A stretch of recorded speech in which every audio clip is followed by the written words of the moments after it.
Okay, this isn't going to make an awful lot of sense to you unless you've seen part 1. So, if you haven't seen part 1, it's cool, you can hang in with us, but go back and check it out after.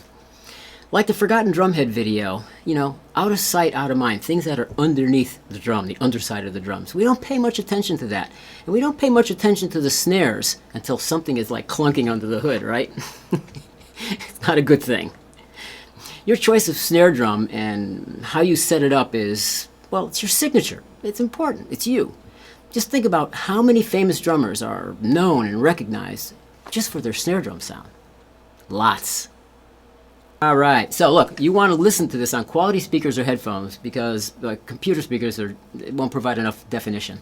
But please keep in mind, there's no better or worse. This is totally subjective. It's all about choice, and that's really the beauty of it. And that is the beauty of the drum set. We have so many options that, well, personalize the drums. Let's do some comparative listening now between 20-strand and 12-strand snare configurations.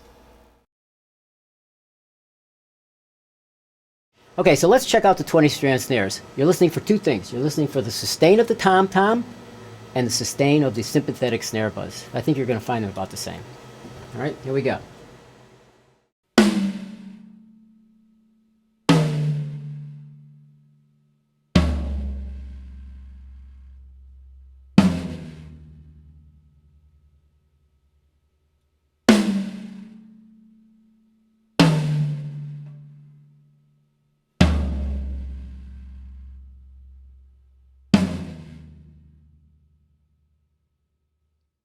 All right, keep in mind, this is a 12-inch snare drum.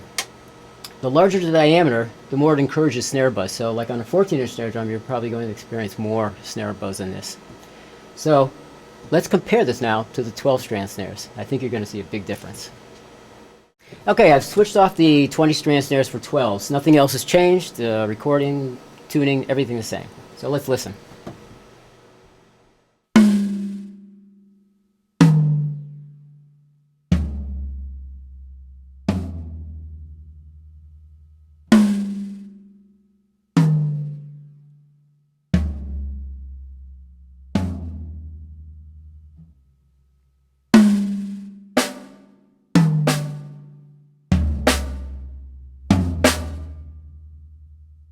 You can see the sustain is drastically reduced. The 10 is almost dead silent now. The 8, however, is maybe about 50% of what it was before, but better than with the 20-strand snares. Now I'd like to show you a couple of little things you can do to the 8-inch drum to, well, minimize it even more so. So here we go. See you in a bit. You might have noticed that the larger suspended toms, let's call them suspended toms, floor toms, let's call them floor toms, hardly generate snare buzz. It's due to proximity, projection, and pitch. Let's call it the 3 Ps. That's proximity, where they're located, projection of sound, and pitch. So, hey, we're only concerned about the rack toms now. It's getting easier, isn't it?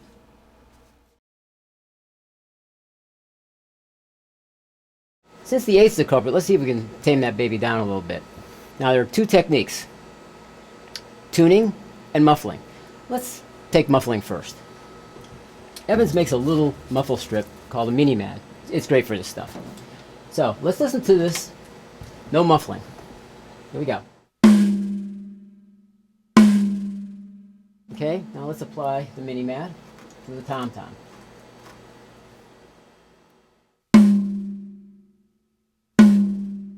Quite a bit less sustain. Just listen to the length of it. Okay? Now, never compromise your snare drum, but we do use mufflers on our snare drum often as an alternative sound. So let's put a mini-mad on that and see what it does. Even shorter.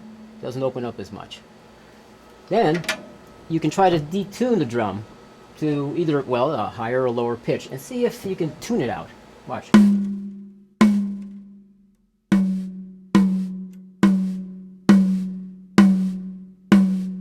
Completely different thing going on here. It's a sort of a delay and then the snare buzz, which actually could be cool in context. Small details make big differences, huh?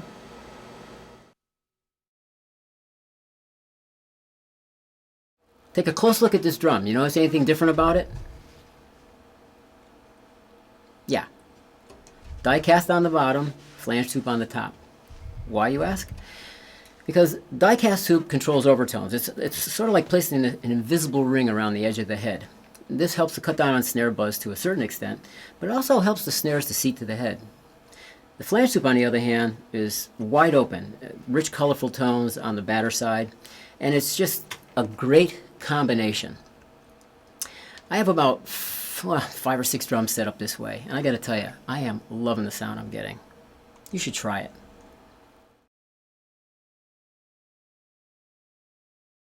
Let's put this into a musical context. I'm going to use 12-strand snares. I'm going to play to one of my tunes for my next CD project. Cool? Okay, let's go.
Hey, thanks for tuning in. You know, snares vary in price from $10 up to like 30 or more, but keep in mind you get what you pay for. If you can afford it, buy quality snares. So pay attention to your snares, will you? And develop that signature sound of yours. And remember, small details make big differences. They add up. And if it sounds good to you, it's a good sound. See you around the corner.